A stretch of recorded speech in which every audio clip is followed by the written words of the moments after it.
ನಮಸ್ತೆ. ನನ್ನ ಹೆಸರು ಆಶಾನೂಜಿ. ರಾಮಸಾಂಗತ್ಯ ಕಾವ್ಯ ಸಂಕಲನದಿಂದ ಅಯೋಧ್ಯ ಕಾಂಡ ಭಾಗವನ್ನು ಜಾನಪದ ಶೈಲಿಯಲ್ಲಿ ಪ್ರಸ್ತುತಪಡಿಸುವೆ. ರಚನೆ ಇಂದಿರಾ ಜಾನಕಿ ಶರ್ಮಾ ರವರು. ಮುಂದುವರಿದ ಭಾಗ.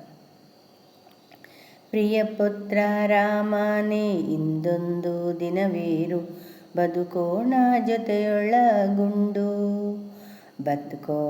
ಜೊತೆಯೊಳಗುಂಡು ಮಾತೆಯು ಮೋದದಿ ಮೆಲುನಾಗಿ ಸೂಸುತ್ತ ಕಳೆಯಾಲಿ ನಿನ್ನೊಡನಿಂದು ಸಂಪನ್ನ ಪೃಥ್ವಿಗೆ ಬರತಾನೆ ಮುಂದಿನ ಅಧಿರಾಜನಾಗಲಿ ತಂದೆ. ವನವಾಸ ಪೂರೈಸಿ ಮರುಳದೆ ತಾನೆಂದ ರಾಮಾನುಜನಕನ ಮುಂದೆ ಕಾನನ ವಾಸವು ಆನಂದದಾಯಕ ಆಗಿರಲೆನ್ನುತ್ತ ಹರಸಿ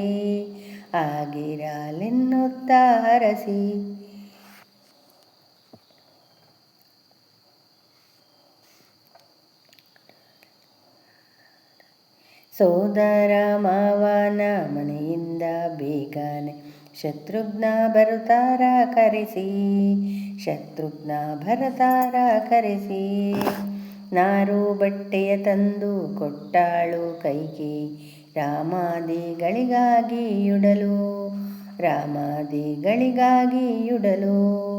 ಹೇಳಿಕೊಟ್ಟನು ರಾಮ ಜನಕಾನಂದಿನಿಗಾಗ ವಲ್ಕಾಲವನ್ನು ಉಟ್ಟುಕೊಳ್ಳಲು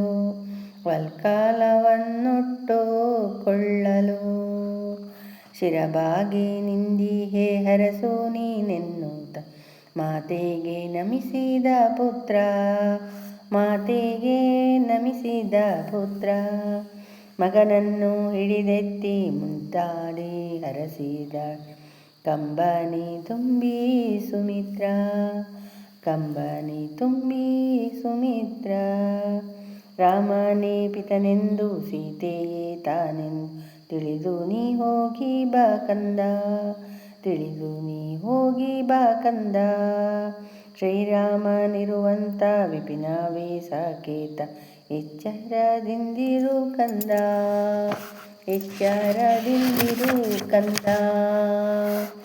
ಅಳಲಿನ ಕಿರುದೊರೆಯ ಅರಮನೆಯೊಳು ಹುಟ್ಟಿ ಉಕ್ಕೂತ ಹರಿಯಿತು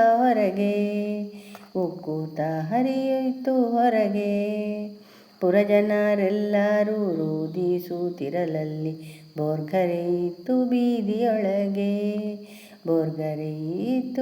ಬೀದಿಯೊಳಗೆ ನಾರು ವಸ್ತ್ರವನ್ನುಟ್ಟು ಸನ್ನದ್ಧರಾಗಲು ತೇರನ್ನು ತಂದ ಸುಮಂತ್ರ ದಾರಿಯುದ್ದಕ್ಕೂ ನಿಂತ ಪ್ರಜೆಗಳ ಮಧ್ಯದಲ್ಲಿ ಹೊರಟನು ದಶರಥ ಪುತ್ರ ಕೋಸಲ ದೇಶದ ಸೌಭಾಗ್ಯ ಸಿರಿಯಿಂದು ಕಾಡಿನ ಪಾಲಾಗುತ್ತಿಹುದು ಪುರಜನರೆಲ್ಲರ ರೋದನ ದುತ್ಕಾರ ಪಟ್ಟಣದಲ್ಲಿ ಕೇಳುತ್ತಿಹುದು ಸಾಕೇತವಾಸಿಗಳೆಲ್ಲರೂ ಹೊರಟರು ರಾಮನನ್ನು ಸರಿಸುತ್ತಾ ಶ್ರೀರಾಮನೇರಿದ ರಥವದು ಬಂದಿತು ತಮಸಾ ನದಿ ತೀರದತ್ತ ಅಗ್ರಜ ಮಲಗಿದ ನಂಜಾನು ಮಾಡಿದ ಇಲಿಗಳ ಹಾಸುಗೆಯಲ್ಲಿ ಬಂದಿದ್ದ ಜನರೆಲ್ಲ ಮರುಳಲ್ಲಿ ಮಲಗುತ್ತ ರಾಮಂಗೆ ಜೊತೆಯಾದರಲ್ಲಿ ಶ್ರೀರಾಮನಿದ್ದನು ನಸುಕಿನ ಜವನಿ ಹೊರಡುವ ನಿಶ್ಚಯ ಮಾಡಿ ಪ್ರಜೆಗಳು ನಿದ್ದೆಯಿಂದೇಳುವ ಮೊದಲಲ್ಲಿ ಲಕ್ಷ್ಮಣ ಸೀತೆಯ ಕೋಡಿ, ಲಕ್ಷ್ಮಣ ಸೀತೆಯ ಕೋಡಿ. ಧನ್ಯವಾದಗಳು.